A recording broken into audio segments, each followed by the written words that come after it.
Hey, welcome back to the FNF podcast. It's Blake, It's Steve.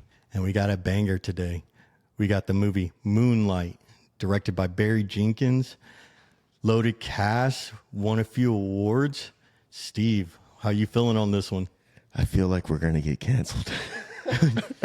I honestly, I like the movie. The movie was good, but I have so many questions. I have some theories on the movie. Are they about your sexuality?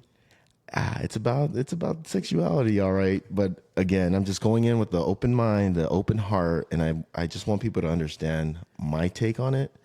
Once I give you the review, like my overall review of the movie. Yeah, I think it's good to get a different opinion from a different place. You know, Barry Jenkins said while making this movie, he's a straight guy, and he was like, "Can I direct a gay movie?"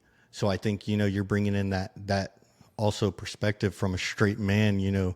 Seeing a young man in his adolescence, develop into a man, and all the questions he has for himself, and he wants to go through it. But let's get into it. Yeah, let's get into it. So Moonlight is based on a young man named Chiron, growing up in the ghetto. In the movie, he struggles, with his sexuality and who he is as a person, and not just his sexuality, trying to figure out, his community and where he fits in and who he is as a young black man in America, and how did some of those hit you?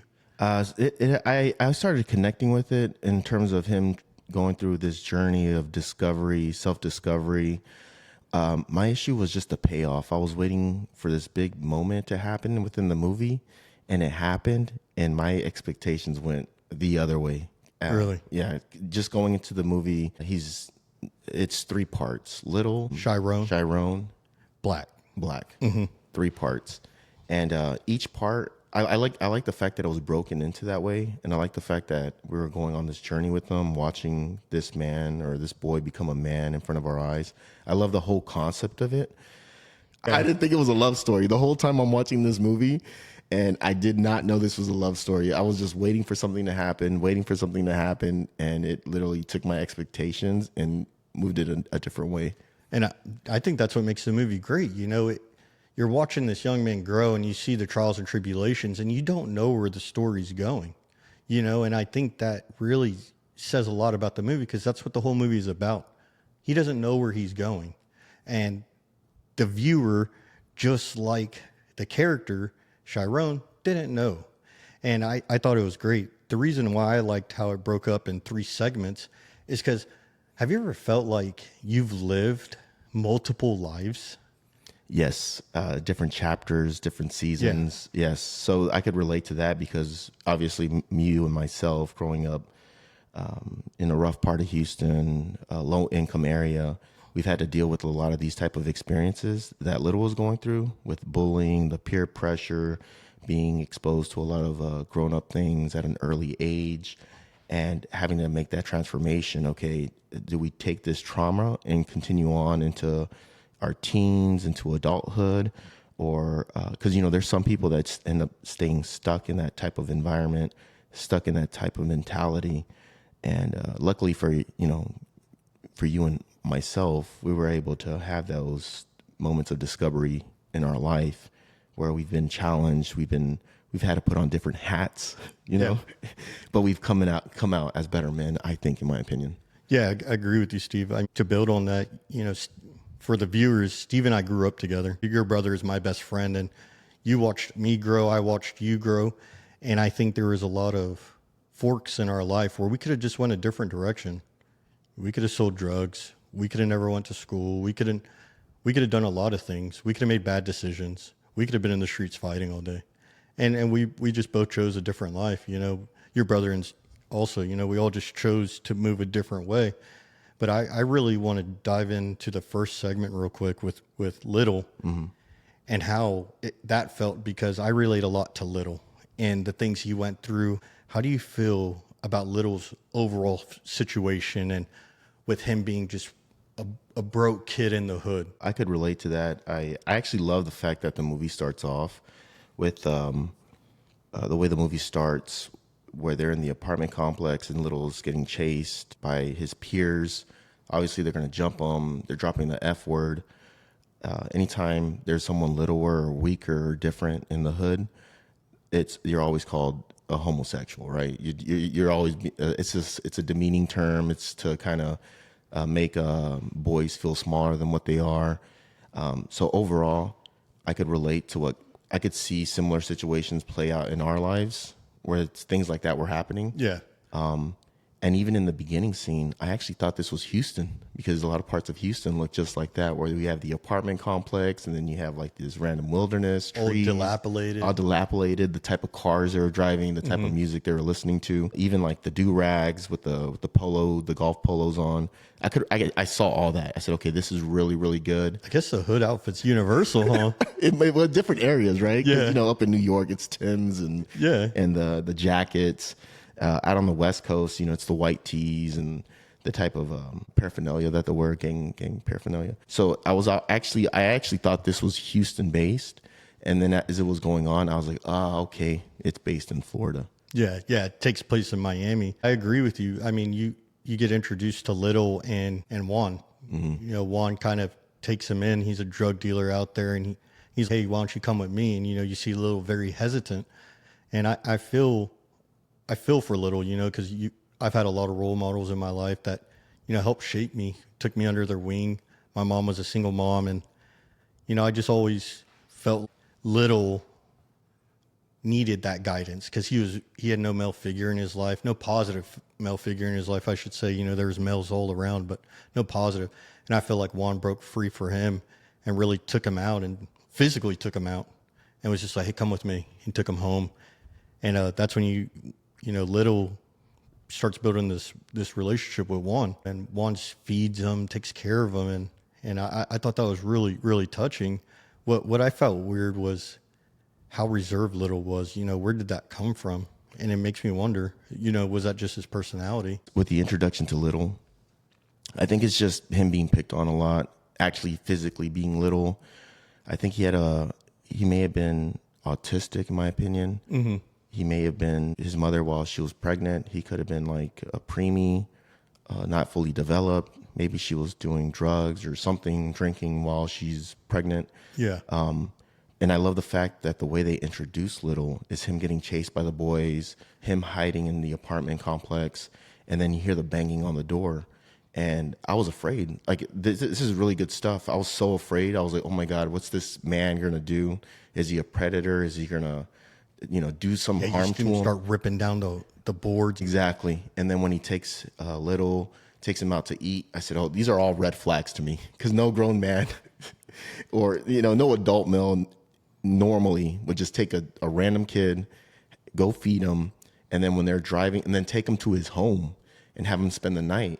Well, he was trying to get him home. Little just didn't want to tell him. Yeah, Little was just so scared. Yeah. I mean, you have to remember from Little's perspective, if he's always getting beat up, he's always being abused, he's always getting talked down to. Mm-hmm. Imagine someone that's 10 times taller, 10 times bigger, just taking you, and you're like, holy crap, what's going to happen? Even when they pull up to his car or to his home in that scene, I thought he was gonna. I thought he was gonna get him a prostitute. I said, oh my goodness. Yeah. Because he's talking about being a real man and this and that, and then she's gonna break you out of your shell. Yeah. And I said, oh no. I was like so scared for Little. Yeah.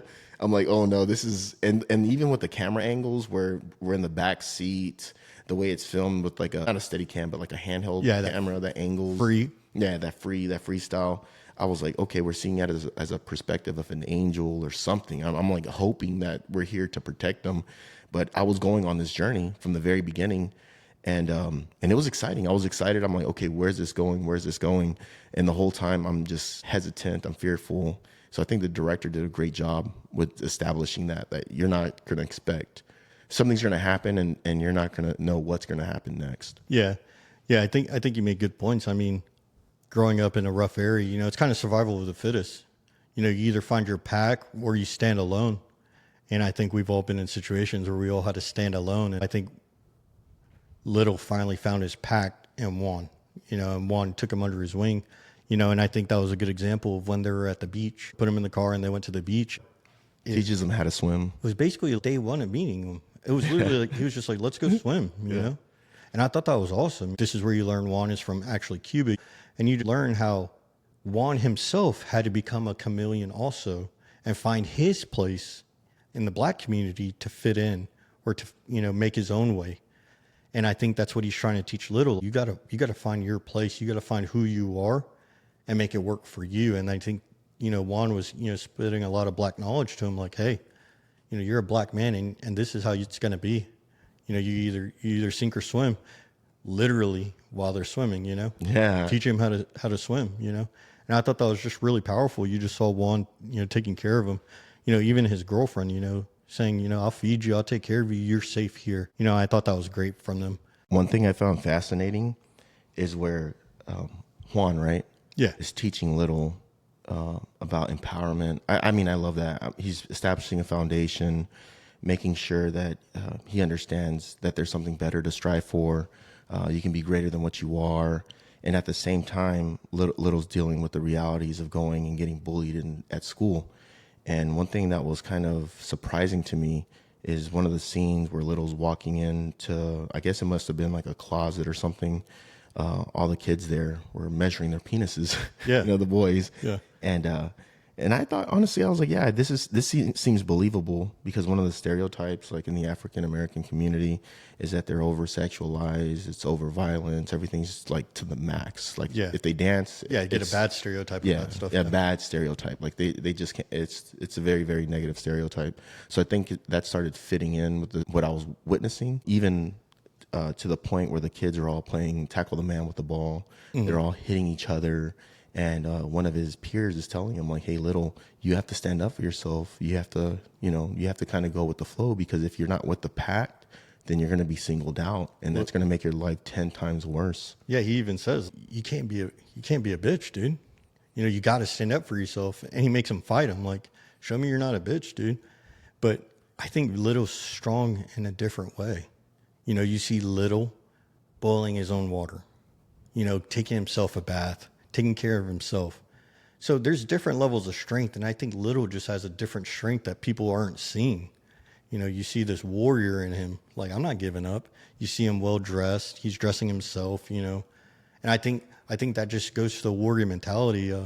There's a line that says anybody who works hard is a warrior, and I think Little was a warrior. He is working hard. He's taking himself to school. I mean, his mom wasn't really pushing him. Juan brings Little back. You see his mom's a drug addict, and you kind of see Little just raising himself. I think that just adds so much validity to his shyness, because I feel like his mom really overprotected him because of how much of an addict she was, but also kind of held him back in the fact that he's not able to be outgoing and be out there because of abuse. You could see his mom screaming at him, and one thing he screams, is when Little finds out Juan's a drug dealer. Little asks Juan, do you sell my mom drugs? And then it leads into the next question. Am I gay? And I think that shows so much trust in Juan, because Juan answers the first question honestly. Yes, I do sell your mom drugs. But then you hear, him follow up with the question, because I think he wanted to establish that base. Like, are you going to tell me the truth? And then he asked him something personal. Am I gay? So I think he wanted to say, hey, do I trust you? By asking him, do you sell my mom drugs? Because he knew the truth. Mm-hmm. He knew the truth. And then he was just like, well, am I gay? And I thought it was kind of crazy. I wasn't expecting the answer Juan gave, and he said, you could be whatever you want to be.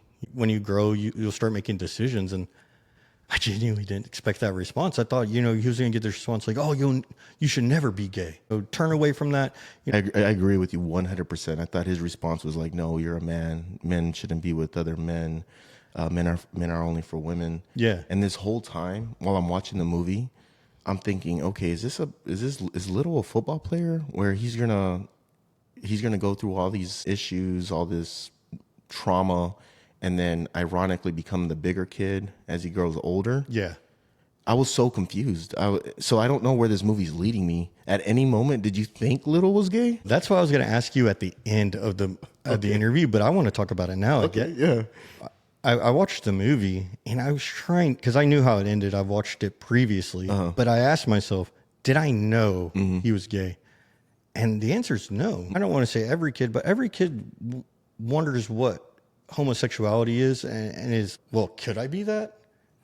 And then you talk to somebody, an adult, and you're just like, okay, no, I'm not that. I remember asking my mom, and she was like, do you like boys? And I'm like, no, I don't like boys. Like, I like girls. And she was just like, then you're not gay. I was like, okay, for the same reasons. You know, people will be like, oh, you're gay, man. I'm like, I'm not gay. You really don't know what the word is. Yeah. I remember growing up, the word we used was gay why. Yeah. Like, it's like the next level of gay. Yeah. Hey, you're gay. Well, you're gay why, man? Yeah. So people throwing that word around just like willy-nilly, not really understanding what it meant. Yeah. It's just a sign of weak. I always saw it like as a negative term. Just tell a man that he's feminine, that he's woman-like, and no disrespect to women, but it's just a term that they use in the hood because women have like softer features. Play football like a girl. Yeah, softer features. Yeah. So they're it's just a term that they use to basically bring down a person. Yeah. So that's why I was so confused. I'm like, okay, I don't know what this movie is. Right? It really keeps you guessing, man. It keeps me guessing the whole time. I said, I don't know what this movie is, and I'm still waiting for this payoff. Mm-hmm. And one thing I was surprised too, because remember, this is my very first time watching it. Yeah. All of a sudden it cuts to black and then it says Chiron. And then they start to lead into the next chapter in his life. I said, okay, this is cool. I'm starting to dig this. I really love how they cut the chapters, man. Like I genuinely like enjoyed that sequencing and the storytelling and the whole overall movie. It cuts and you see the next evolution, Chiron. Chiron is in his teenage years and you see him going to school. I'm going to be honest, I didn't expect him to get so tall, man. He got tall. When I saw Chiron, the actor who played Chiron, I need to remember his name. Yeah. This dude was the standout star, in my opinion, for this entire movie. His mannerisms, his attitude in the beginning where he's weak and nimble, to the end where he's just had enough. He reached his breaking point. I think that actor is a rising star. I could see him in other films where he's a leading man. He gave me great energy. Every scene he was in stole it for me. He kept the movie going. I was so he actually made me like the movie a lot more. If it wasn't for him, I would have rated this movie like below than my ranking is right now. Yeah. Yeah, his name's Ashton Sanders, and I think he just establishes Chiron's personality. He was little. He was very confused. Didn't really understand who he was or what that was, but now you're really starting to see how all the trauma from his past, who he became, Chiron sold you like this is who he is. He's this weak kid who gets bullied in school and he looks different. He acts different. Yeah. His frame's different where all the other kids are more developed, especially the boys. They're more muscular, broader shoulders, baggy clothes. He's more of a frail frame, taller. His clothes are a little bit more clean. It doesn't look the certain parts of where he's adapting. Yeah. And all that leads me to believe. So at this point in the movie, the plants have already been set for me. Like the seeds have already been planted for me. And I'm thinking the whole time he's autistic. And with the actor who portrayed Chiron, I said, wow, I think this kid is autistic. So I'm thinking this is going to be a movie about autism at this point, right? So we start going into the movie, and so at this point, I just think he's autistic, or again, he has some type of mental development issue. Yeah, learning disability. Honestly, I just think he's just a shy, reserved kid because of all the bullying. And it makes me curious, was he protected by one? It doesn't really elaborate on the fact that, you know, if the bullying stopped or if kids left him alone. And I want to say it didn't, you know, or maybe it did because you see him in school and he's getting bullied by one of the bullies and you walk out. And I think this is where it really shows how Chiron is different from the other kids. You know, you mentioned their appearance. You know, you see Chiron in like some Velcro shoes, some tight jeans, and, you know, kind of a small shirt, but he's well dressed. Like he doesn't look, you know, poor or homeless. And you just see the contrast. Like he doesn't fit in here. He's not like the other kids. And this is, I think, where you get that really polarizing scene of they're different. They're bullying him because he's different. And he doesn't stand up for himself. I thought he would learn that, but you know, I guess it's just not in some people. Some people just don't do it. And you made a great point. So while this is happening, the whole time I'm thinking, where's Juan? I'm like, where's Juan? Because if Juan was teaching him how to swim and how to be a man, the whole time I'm thinking, where's Juan to learn how to fight, how to like roast back, how to, because I even teach my kids like comebacks, your mom was so fat, just, You got to drop one-liners. Yeah, man. yeah, you drop some one-liners, memorize this. Yeah. So the whole time I'm thinking, where's Juan? And I don't like the fact that during the movie, while he's Chiron, you find out that Juan actually passed away. Yeah. And they didn't really elaborate too much on it. That was kind of disappointing because I actually wanted to see, again, it's this journey. I'm thinking maybe it's going to be, Little's going to become a football player. He's going to be great. Maybe this is a story about autism. Maybe this is a story about Juan taking this young man or a young boy and making him a man. So the whole time I'm just questioning, okay, where is this movie going? Where is this movie going? And the fact that Juan died off scene or Didn't really get a feature. I had mixed reviews. I kind of wanted it, but I kind of liked it where they just kind of briefly said this is just a part of life where someone just dies or is murdered because he's in that type of lifestyle and everyone just moves on. I think the director did it on purpose. And the director was trying to lead you to believe that Juan died earlier, not in the past year. Maybe it was like 5 years ago. That's why Chiron wasn't really, I don't want to say he wasn't affected, but it wasn't him crying every day or him going through that grief stage. Grieving process. Yeah, he's kind of already went through the grief process, and it kind of shows it was a long time ago. We're kind of answering our own question that he didn't even get the chance to really show him because it was so long ago. And Chiron didn't get a chance to be a teenager with Juan in his life. So maybe the development just stopped, maybe he didn't get as much time with Juan as he wanted. And you learn in the movie that a lot of people know Juan. Juan was prevalent in the community because the bullies were like, you don't have Juan here to protect you anymore. You're going to go off to find stepmom or whatever you want to call, Juan's girlfriend. And you learn also that Chiron's mom's turning tricks out there for money. Just another reason to bully him. And they give him another reason to come after him. The deck is still stacked against him. Not only with Little, I like the fact that while the chapter is going into his teenage years, where when his mother is with Little, she's a single working mom. She works in some type of health care because she has the scrubs on when she's first introduced into the movie. And then later on, when she goes out and enjoys the night out, she's doing drugs with her boyfriend at the time. And then the next time you see her, she's starting to look worse, starting to be a little bit more schizophrenic. So I like the fact that it's also, the chapter includes his mom and how the drugs have negatively affected her life. Yeah, and you see the progression of her slowly spiraling. That's a good point, though, too. And, I want to jump back a little bit. You see when he's little, Juan's trying to keep Little's mom out of the scene. And she's just, you need the money. Take my money. I'm a customer. And you see just in Juan's head, no, I want you to be a mother. I want you to step up and be there for Chiron. And then you see Juan's gone now, and his mom is completely spiraled now. Now she's on the deep end, and Chiron goes to Juan's house, and he gets a little bit of money, gets a little bit of comfort, gets to sleep in a nice bed. And you see that he gets back home, and first thing his mom starts doing, shaking him down for some money. That's just tough. Yeah, it's part of life. And that's one thing that I will give credit to this movie. If I feel like all of this is real life situations that's really happened. And the whole time I'm thinking at this point in the movie, is this based on a true story? Is this what the director actually lived? And so then I'm thinking now it's more like a biopic where the director's basically describing his story. And then at the end, there's going to be a payoff.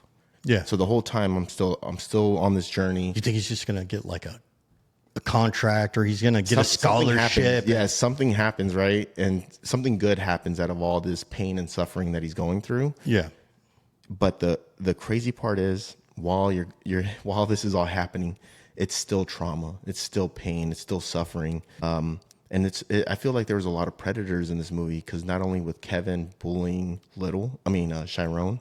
Well, Kevin didn't really bully. Kevin was his friend. Okay. Well, I mean, who was the guy that was like basically yelling at him and screaming at him and calling him gay and stuff? Those were some different kids. I can't remember. When he was Chiron, the kid with the dreads. Yeah, that wasn't Kevin. Oh, who was that? Do you remember? Kevin's the one where he walks up to him and he's talking about, fucking that girl. Okay. Oh, yeah. All right. So that's a good point. That's the part I was going to get to. So Chiron's going through all this trauma with all these predators. And then the scene when Kevin comes in and talks to him and says, hey, I got in trouble because I was smashing this chick. Yeah. And again, it's that whole hypersexuality stuff, right? Mm-hmm. And then At a very young age. At a very young age. And Kevin looks at him and kind of ends that conversation with, but you know how to keep secrets, right? And as soon as Kevin said that, I said, oh no, that's a red flag to me. Like something's going to happen. Yeah. And I hope, I'm hopeful that it's nothing too traumatic. But as soon as that scene with him and Kevin started going on, at this point, I still don't know he's gay. Like I still don't know what's happening, and I'm on the edge of my seat. Kevin, in that scene, I think you see that's kind of Chiron's only friend. He's the only one that's talking to Chiron. And he's the only one that's willing to talk to him or willing to be seen with him. I mean, are they really that good of friends? Or did they just grow up together? Mm. And I feel like it's that. They just grew up together. They just know each other from the neighborhood. They're not friends. They just grew up together. And I think we've had that a million times. That's just a guy you know. And he's part of the neighborhood, so we're... Yeah, but it's weird to drop those lines to Chiron at the same time Chiron's trying to figure himself out. That's where you kind of get it from Kevin. Like Kevin wanted to bring up something sexual just to kind of start the icebreaker and start the conversation.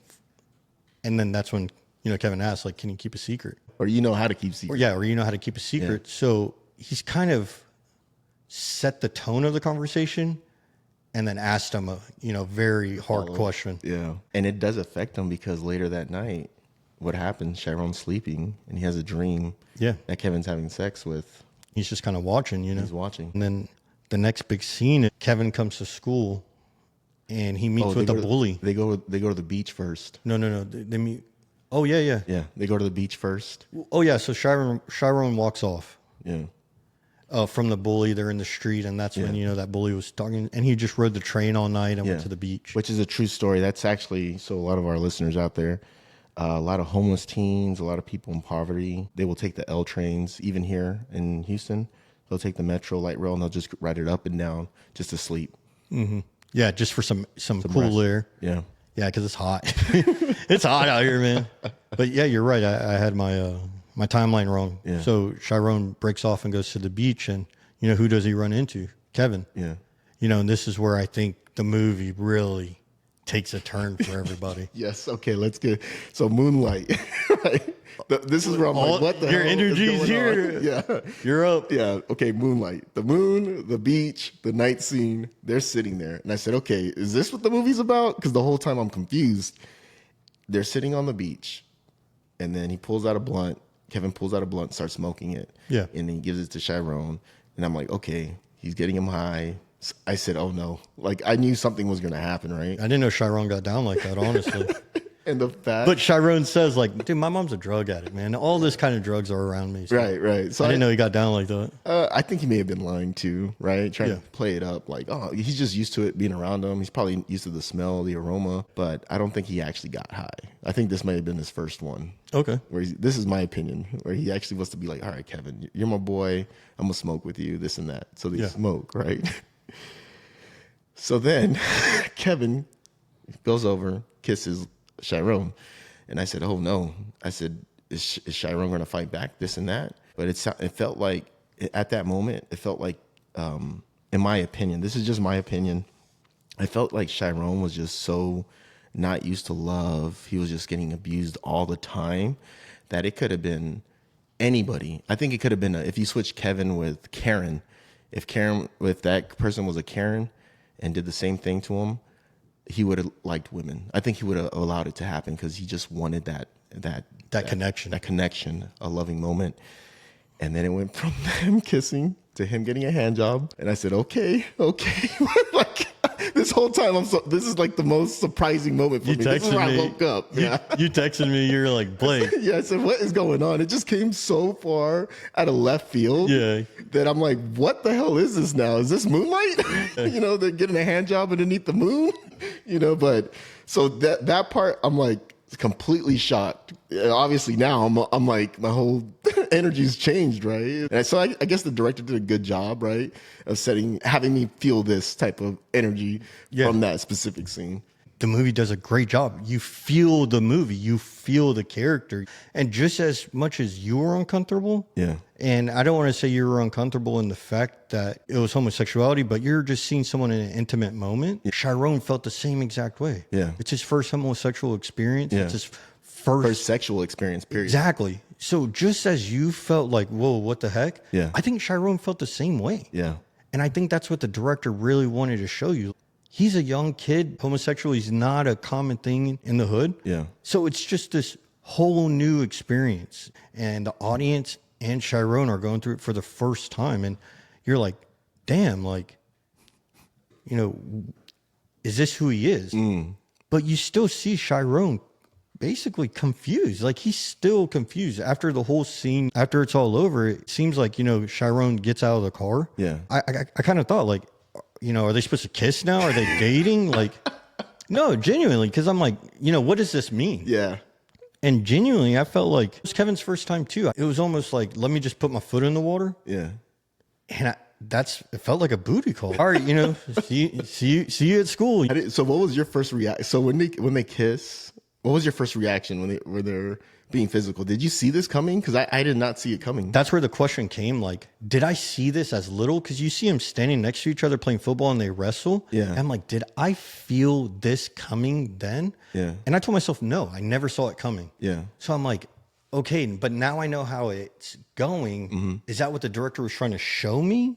Was he trying to build that tension? Because what it felt like is when he was little, is he was trying to establish this is a friend and this is trust. So when they did that, I was like, is Chiron just feeling like that's what friendship is? That what trust is? So it honestly gave me more questions than answers. Like, it made me like, what is the director trying to show me? Confusion? Is it trying to show Chiron developing? And I think he even elaborates it more. The next scene, you know, you see Kevin in the lunchroom and the bullies go and talk to Kevin. Right. So you're absolutely right. This is why I think this actor is an amazing job. Because after the beach scene, after he gets dropped off, they're back in school, and he has a pep in his step. You know, his chest is a little bit up, got his backpack on. He's starting to smile a bit, but he's a little shy, and he looks over, and he's like almost like effeminate features. You know, when a girl has a crush on a boy, and they kind of want to look, but they don't want to get caught looking. So I mean, I feel like males do that too. Yeah, males do it too, but the way he did it, I was like, wow, this is an amazing actor. I'm telling you, this guy, if I had to put money down, in a couple of years, he'll be a household name. I just don't know his name. I apologize. Ashton Sanders just sold you on like how that moment made him feel. And I felt like Chiron felt like he had a friend. Like, you see him go in the lunchroom, like you almost see him think like, I should go sit with him. Now he's my friend, or now we're, like I said, when he got out of the car, are we dating now? What is this? You know? But that's what I said. I think it gave Chiron even more questions than answers. And what happens? The bully comes in. The big bad wolf sits down in front of Kevin. So you was like, remember back in the day when we would play this game, put him to sleep or knock him out? Knock him out. Let's do it today. I feel like Kevin learned the way that if we're told to do something by people that were older than us at that time, then we felt obligated to do it, right? We felt like, if I don't do it, I'm not part of the group. I'm going to let you guys down. Or you're a coward. And then I'll be next. Exactly. It's either you're a prey or predator, and I think Kevin made a business decision in that moment. I can let this guy bully me. I'm gonna go with the antics. You know what I mean? Hey, I'm gonna pick someone out. So next scene, you see the bully circle Chiron. And I love the fact how they did it too, because obviously the bully's going through trauma too. Something must have happened to him that day. Something happened to him where he's going around like pacing in a circle. Just pacing in a circle, you could feel the aggression coming. You could feel like something's coming. Tension's rising, and everyone at the school can see it. So everything's real quiet. It feels like prison almost. I hate to say it, like in prison when there's tension. It gets real quiet, and everyone knows something's going to happen. You just feel like that conflict the bubble's about to pop, and you see the bully say, "Get Chiron," and Kevin's left with the choice. Am I a predator or am I prey?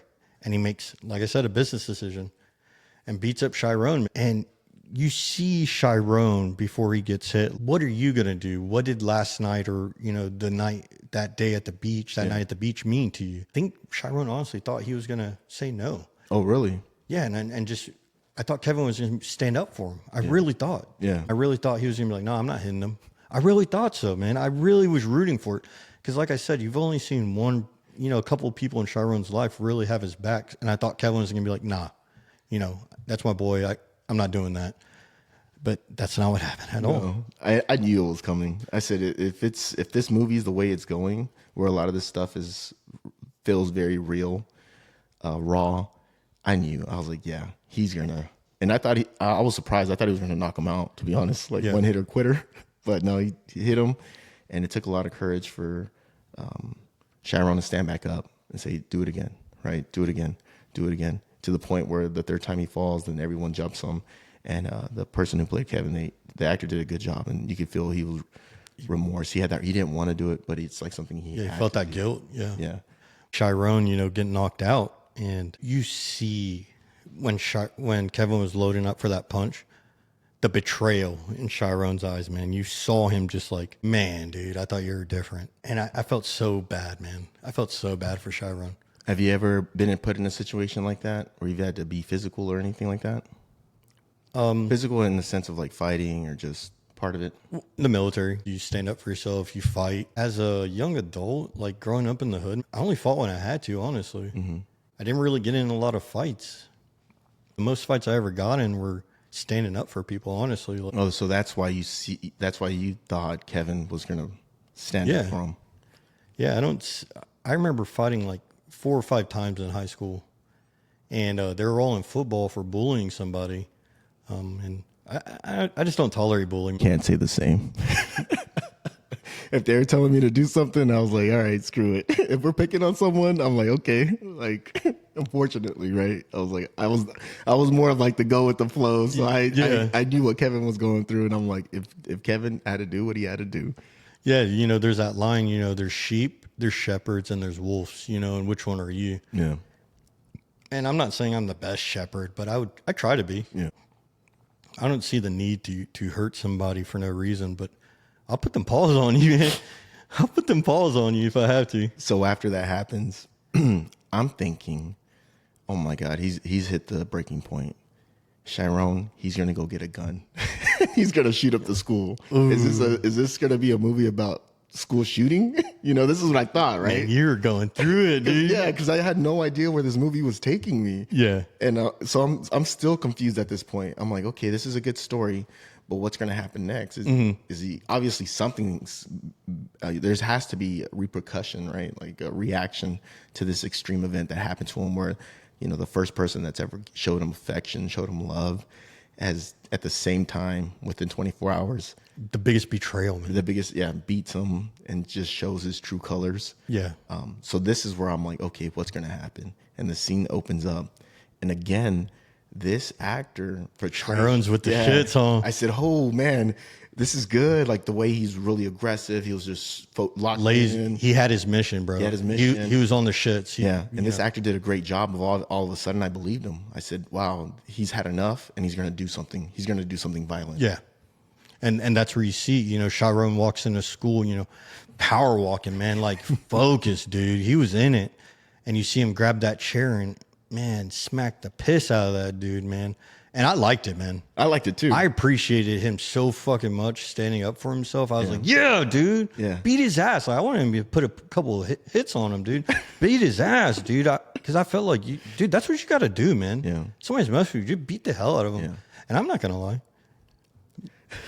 I tell my kids, dude, if somebody hits you, man, you hit them. No, as hard as you can. So the same thing. I said you have to stand up for yourself. Especially with girls, you have to stand up. Yeah, I was like, you are not a victim at my house, man. You fight for yourself. Yeah. And when Chiron did that, and he gets carried out in cuffs, and guess who he sees on the way out? Kevin. He sees Kevin, and I think in Kevin's head, he's just like, this is my fault. This didn't have to happen.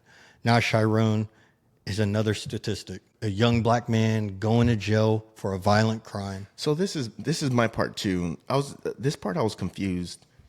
Can he go to jail for that? Because I'm like, why assault. didn't the other kids go to jail or anything? That's why I was There's like, no why would- witnesses. Okay. I mean, there has to be an adult there to report it, and kids aren't going to go run and tell, especially in the hood. Yeah, how no one's snitching. No one's snitching. Yeah. Did we grow up like that? No, no way. So the fact that Chiron did it in front of the professor, Yeah, in so front of the openly, teacher, blatant, that's what in front of the caused him- class, Yeah. there's going to be a repercussion for that, which sucks. You see a victim finally standing up for himself. And I feel like this is how the story goes 90% of the time. Mm-hmm. The victim finally retaliates, and that's the story you get. Mm. You don't see what got him there. You just see the climax of it. But in my head, like I said, I was just like, man, I'm so glad you stood up for yourself. But right when I saw him go into the cop car, I was like, fuck, dude. I didn't think it was going to escalate that bad. I thought they were going to call his mom or something. Yeah, that's what I was thinking too. But then I was like, I mean, he did hit him with a chair over the head. Like, that's pretty extreme. It is. And I thought, Chiron was going to get some sympathy. But like I said, he was just treated like another black kid in America, just straight off to jail, And as a black kid in America, the next opening scene goes to. So it cuts. And this is where you get the final evolution of the movie. Chiron turns into black. Yeah. And I love, so when it goes into black, I love how the scene opens up and he has like the screwed and chopped music. I think it was screwed and chopped music. Yeah. Down south music. He has an old school Chevy or Buick. Yeah. He has a crown similar to Juan. And I said, okay, this movie's taking me back. Like, all right, let's see what's going to happen.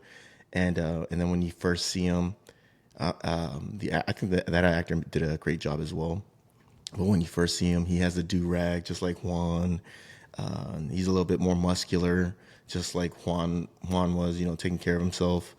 And so at this point in the movie, I'm like, okay, is this going to be a movie about just the cycle of trauma where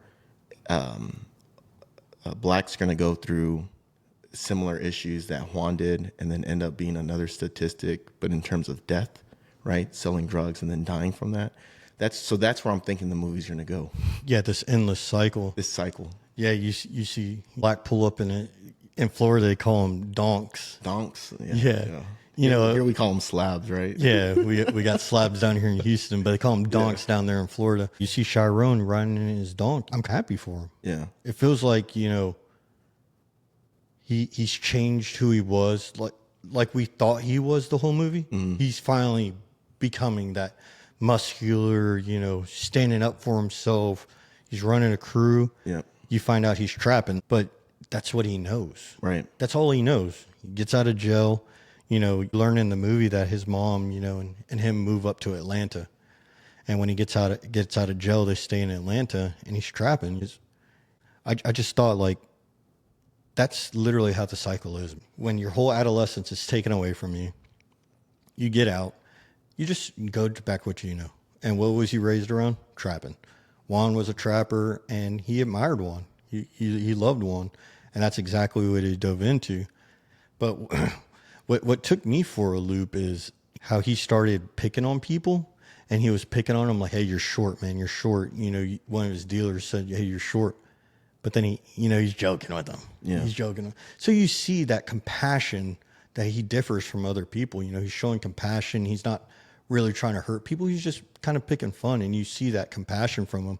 And I think that's where you see, like, Chiron and Little are still in there. Mm. But Black has had to turn himself into something else because he can't afford to be bullied again. He can't afford to look weak. He can't afford to look weak, especially in the drug game. He's overcorrecting. Mm-hmm. That's why he has to be more muscular, do like these offhanded remarks, jokes. Keep him in check, Yeah, keep people in check so that way he doesn't fall prey again.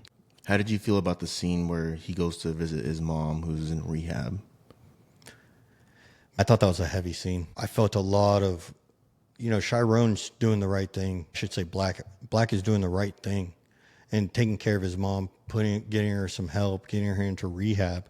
But you see the wall is still up. You see the emotion of, you ruined my life. And he recognizes that, but he recognizes also you are my mom. And I feel like that happens so often, man. so often in people, man, where you got to do the right thing and you do the right thing, but man, you don't want to.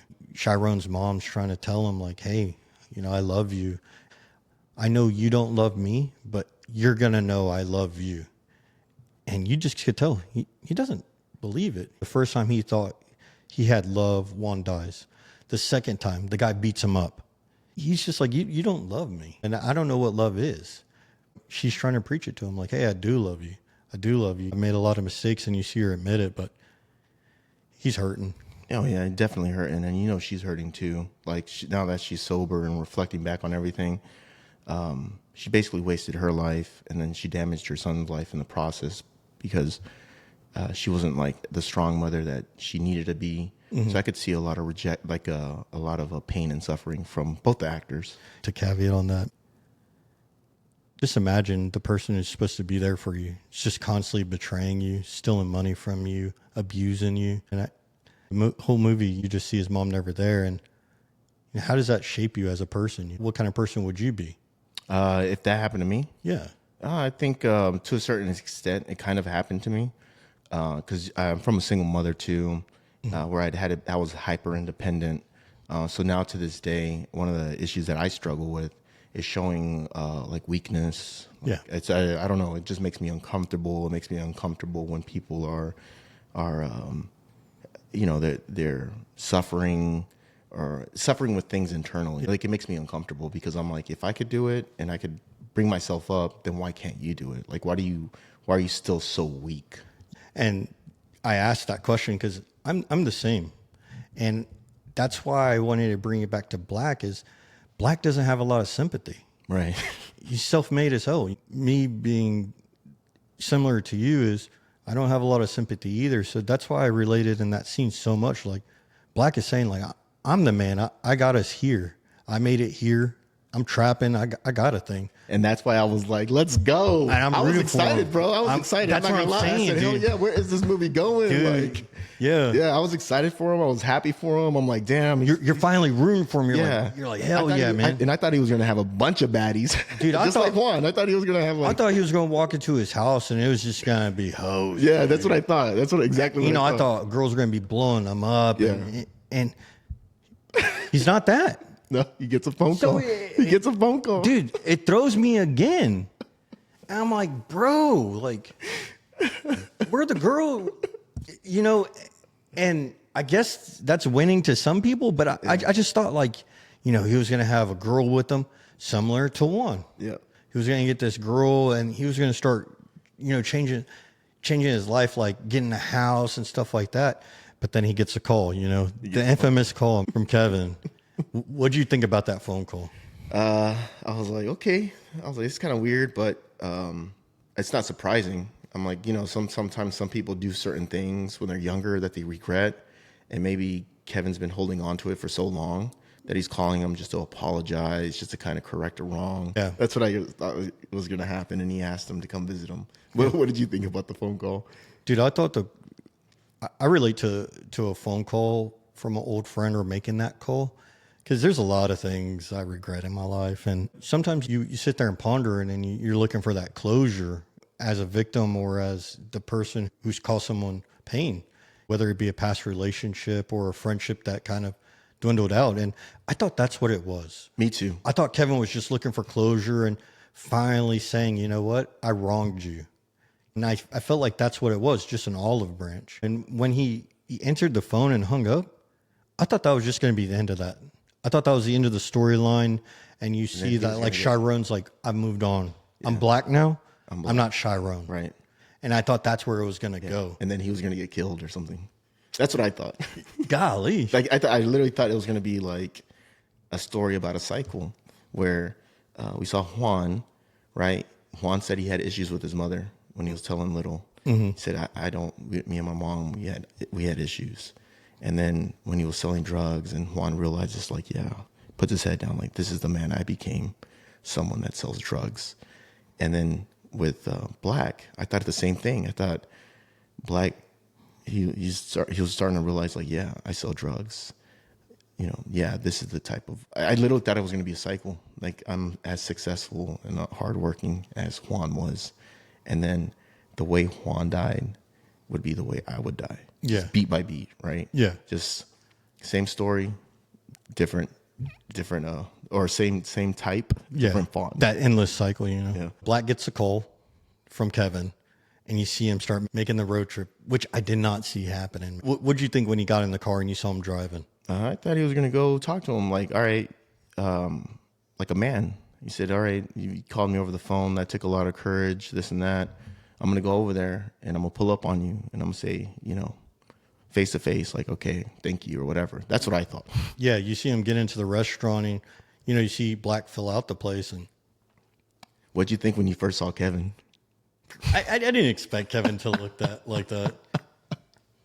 That's what I say. This is kind of based in reality because we've known I've known people that were very attractive looking, very handsome when they're younger, the ladies' man. Yeah. But age takes us all. Hey, and he's like that's another part. Hey, just at me next time, dude. So I actually like the fact that Kevin looked like the way he did as an older man, and then him explaining to, and again at this part because of what the music playing in this, I said, oh no, I'm like, this might be a love story because it starts turning into a love story. Yeah, I'm like, how is this a love story? I don't understand. Dude, it's a hood love story, man. Kevin recognized Black when he sits down, like, why didn't you tell me you were coming? And I think the whole time Black didn't know what he was doing. Mm-hmm. He was driving, but he was like, what am I doing? Yeah. Why am I driving? You see him sit and they start eating. Yeah. Well, he makes them. He said, I'm going to make you a food. Yeah. Like a woman, like I'm going to make you, or not a woman, but someone that cares for someone else. I think it just shows compassion. Yeah. It shows affection. It's like, I'm going to make you a really good meal. Yeah. The chef's special. But I when they sat down and they started chopping it up, and I did not expect it to go the way I thought it was going to go. He brings out wine and I'm like, you don't really see wine in the hood, but whatever floats your boat. Yeah. So you start giving Kevin's backstory. Kevin has a baby. Yeah. They didn't work out and stuff like that. Yeah, he went to jail also. That's when I thought they were just going to let bygones be bygones and stop talking again. Just kind of get the closure and move on with the story. Become friends. And that's not what happened again. When they were sitting down drinking wine, I said, oh, God, this is what I knew. Yeah. I thought it was going to be a story about Little becoming a football player, because Little sounds like a football player's name. Yeah. And Florida's very well known. They have a very great reputation of producing excellent football players, right? Then I thought it was going to be a story about the cycle of violence that happens in the hood.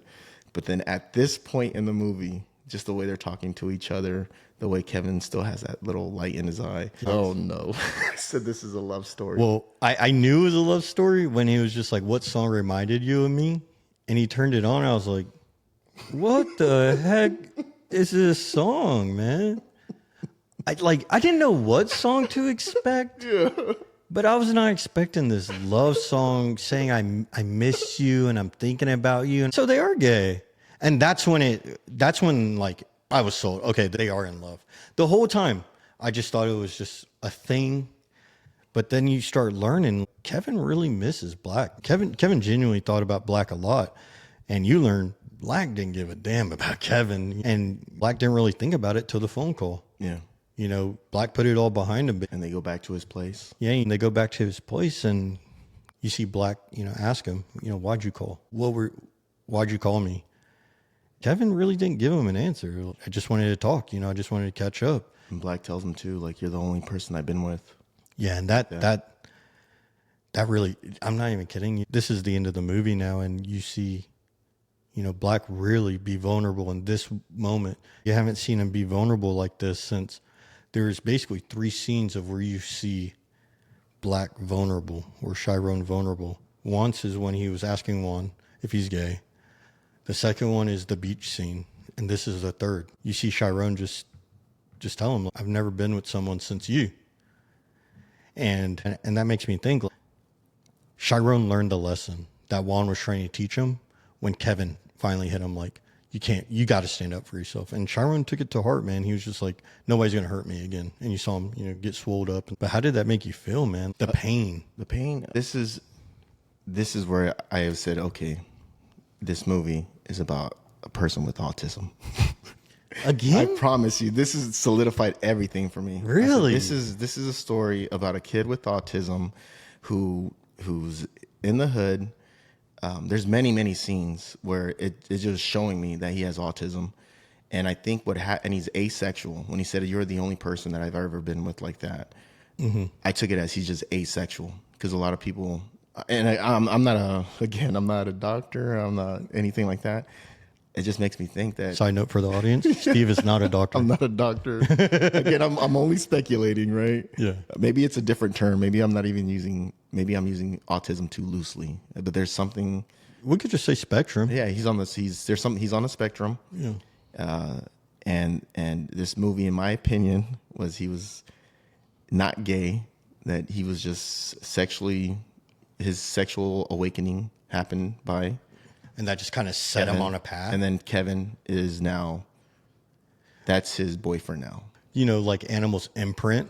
That's what I think. And again, I'm completely wrong. I don't know. This real lightly, real loosely, but I think this movie is about autism. I mean, that's why I love you as a co-host. You bring a different perspective to me, and I didn't really see that. But I mean, early on, and I could definitely see, but I thought it was more of neglect rather than spectrum. He was just neglected. He was never taught anything. Yeah. As a young man who had to teach himself a lot, as an adult, I just didn't learn that. I didn't learn that part of life, and that's what I thought Black was. He just didn't learn that part of life. And that scene just felt so heavy to me. That scene is what made me feel the movie, and I started loving the movie even more, because he was just like, man, like all the pain in his life was just right there. And he just like, you see him start crying, and it hurt, man. It hurt watching that for me, dude. It had the opposite effect to me. Yeah. You were two different people. I said, oh God, this movie's, I did not like this movie, to be honest. I just didn't like it. Yeah. Well, let's start wrapping it up, man. Okay. You see him, at the end of the movie, and you see him open up to Kevin again. Yeah. You see him kind of cuddling and stuff like that. Yeah. And I'm led to believe, it escalated from there. Yeah. And the assumption I made at the end is they started dating. Yeah. Is that what you kind of drew they're to? dating. They're dating at the end, and I guess Kevin's going to be on the down low, or maybe he's just going to be like, okay, this is my boyfriend, and I accept my life. Yeah, well, let's rewind a little bit. I mean, even when they're riding back to Kevin's place, Kevin's trying to like put out feelers, like, what are we doing here? And you hear, Chiron looks at him and like, man, chill out. Chill out. Yeah. And he turns up the music. I think Chiron, like I said, was still confused on what he was doing. No, I think it's the opposite. The roles reversed, because that tends to happen sometimes too, where the victim all of a sudden becomes the predator. And I think it was just the roles reversed. He's in the driver's seat now. He's the one in control. He's like, we're going to talk about this when I'm ready to talk about. Yeah, I'm setting the pace. Yeah, and I'm turning up the volume because I know what you're trying to do. First of all, that song that was playing, Classic Man. I'm a classic man. Screwed and Chopped. Yeah. Bro, it's banger. Yeah, it's a banger. Dude, I put it on my on a playlist, dude. That song's a banger. Yeah, I haven't heard that song in a long time. And I think A Classic Man too, that's when I was like, yeah, this movie's about love, because I think in the music video, The Classic Man, it's like the rapper's Draper. Yeah, draped, or I don't know what they're called. Dapper, yeah. He's dapper, and it's different from like the hood at the time, where people are wearing like aggressive clothes. He's more of like I'm a classic man. Yeah, man. I just wanted to point out that song. That song bangs, man. I listen to it probably once a week. Once a week? Dude, it hits. And then at this point in the movie too, I was like, is Blake trying to tell me something? What? Ain't no way, dude. I said, is Blake trying to tell me something? Like, I was like, I don't know. I'm trying to tell you I'm a classic man, dude. I said, oh no. I said, oh no. Man, I didn't know if you were trying to tell me something, like in this type of form. Why'd you text me, Steve? Why'd you text me? I want to do this podcast, Steve. In reality, he just wants to come eat with me at my house. My coming out party or something? You're a freak, dude. You're a freak. Yeah, I'm telling you. I said I was so confused at the end. I was like, I don't know what this movie's about. Yeah. I don't know what the message is. That's why I'm giving it such a low score, because I didn't see it as a love movie.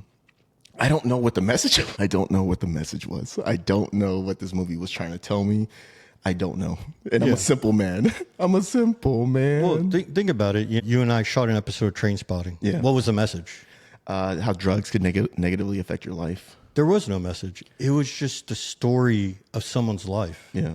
And I think, once you learn, the story and the journey are more important than the ending for me, I feel like. And that's why I also like Moonlight. It's a journey through a man's life. And the journey's not over yet, Who knows? Moonlight 2, who knows?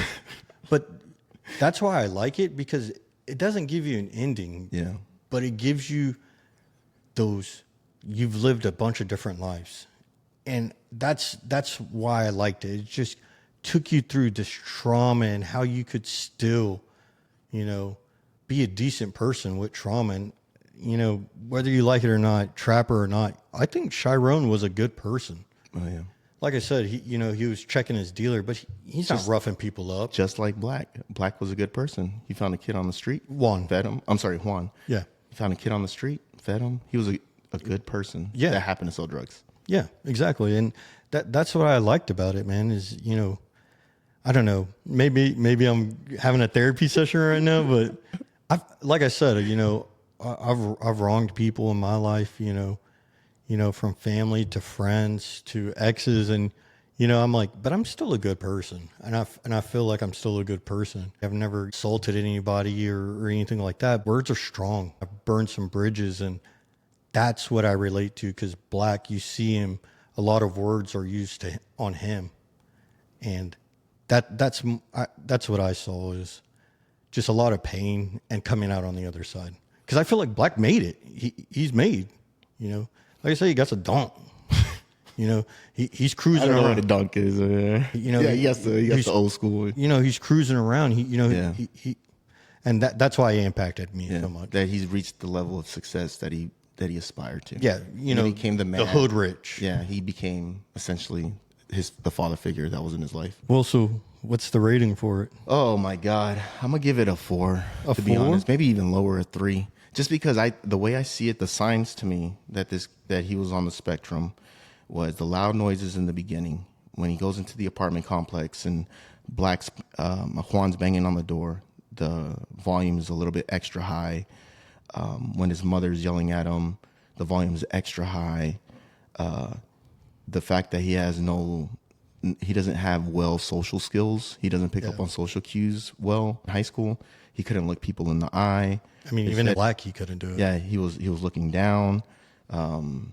Even when they open the scene where he's in high school and the bully's yelling at him, it's extra loud, right? Mm-hmm. And then from there, he has and then he says that he hasn't been with anyone physically since he was in high school. And I'm like, that's where another part confused me. When they're adults, I'm like, how old are they? Are they like 27? Yeah, Are they in late their 30s? Yeah. So imagine going 15, right? You're like 15 or 16 in high school. 10 years later, you haven't been with anybody? Like, not even when you went to like juvie? Like, like you were with no other men? So I feel like that's why I was just so confused. Like, I didn't get a love story from this movie at all. I just saw Kevin, who was hypersexual. He preyed upon this kid at that age. And then he calls him years later and he's like, hey, I thought it was like a booty call. Like, then looking back, I'm like, yeah, maybe he's like, I remember that one piece of booty I got that one time on the beach, and I did that. Chiron. Yeah, and he's like fantasizing about it all the time. And Well, he had a wet dream when he woke up. Yeah. Well, yeah, exactly. Well, even Kevin, I'm thinking from Kevin's view, like late at night, he's thinking about like, man, remember that one, like that one girl from high school that, like, I wonder what she's up to. That's what I thought Kevin was doing. I was like, I wonder whatever happened to that guy. And then that's when he hits him up and uses the apology as an excuse just to have him come over and then again gets him drunk and then takes him to his house and they do what they got to do. Yeah, I wanted to bring that up. Both times, Kevin brings in substances, but I think that's just for we use alcohol to kind of loosen up. Yeah. So that's what I thought it was. Yeah. I think Kevin knew what he was doing, but I don't think Black knew what he was doing. But I'm gonna rate it. I'm gonna rate it a 7, man. Oh, really? Yeah, I really liked it. Yeah. I really enjoyed it. Like I said, I feel like in some aspects of the movies I could relate to it. Yeah. And I just thought it was heavy. I thought it brought light to the LGBTQ community and the fact that not everybody has the same story as a gay man or woman and their sexuality, the confusion you could feel as a kid. And I think it really shows. And I think the director, being a straight man, really told the story well. Yeah. And I am not gay, but I feel like if you're a gay person who doesn't have a lot of, how, people say, I don't see me on TV.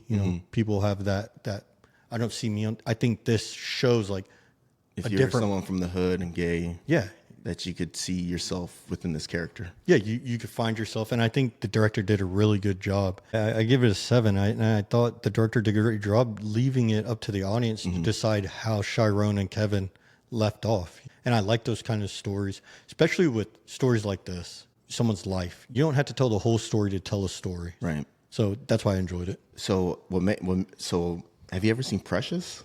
Yeah. Precious is a good movie. I feel like this is like in that type of category where it talks about a struggle life. But I feel like Precious was way better than this movie. You know what I mean? Dude, I'm not even gonna lie. Precious was good. Precious was really I'm good. not gonna lie, man. I kind of cried during Precious, dude. We could do Precious one day, but yeah, one day. That's not my next topic.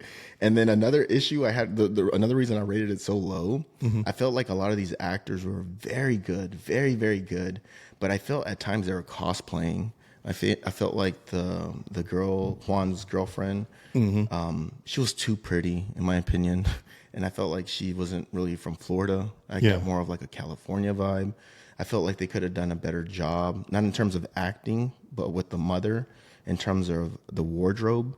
Because they could have made her teeth yellow. If you take a look at her t-shirts are just too white. They're not dingy. Yeah. There's no bruises on her body. There's no yellow on her teeth. And I just wish that they would have gone a little bit more. For example, with Christian Bale and The Fighter, if you ever watch The Fighter, Christian Bale, like I believe that he's a crackhead. Like I could see it. He has that look to him. He's the scuffed up eyes. His hair's falling out. And I wish they would have done that with the mother more, where she's very like pretty in the beginning of the movie, and then in the middle of the movie make her a little bit more worse, more malnutrition, more just dirty, because she didn't look dirty to me. Yeah, just a little more roughed up. He did a good job, and as far as costumes, but I definitely see your point of view. I thought the mom was way better off than most crackheads. Most crackheads, more prostitutes too, because she's. Yeah, I mean, but. Yeah, overall, I really enjoyed the movie, and I'm glad we had this. The movie was good. I mean, don't get me wrong. A 4 is not good. Let's establish the 1 to 10 scale. Okay. 4 is I would never watch it again. I probably would never watch the movie again. Yep.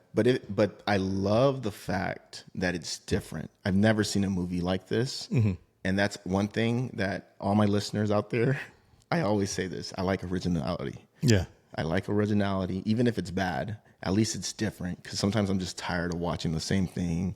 I'm tired of watching reboots, remakes.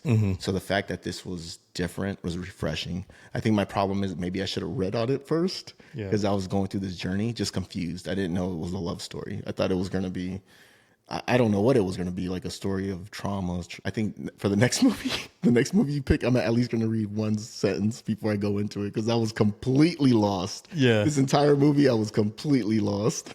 So what do you think the next movie should be?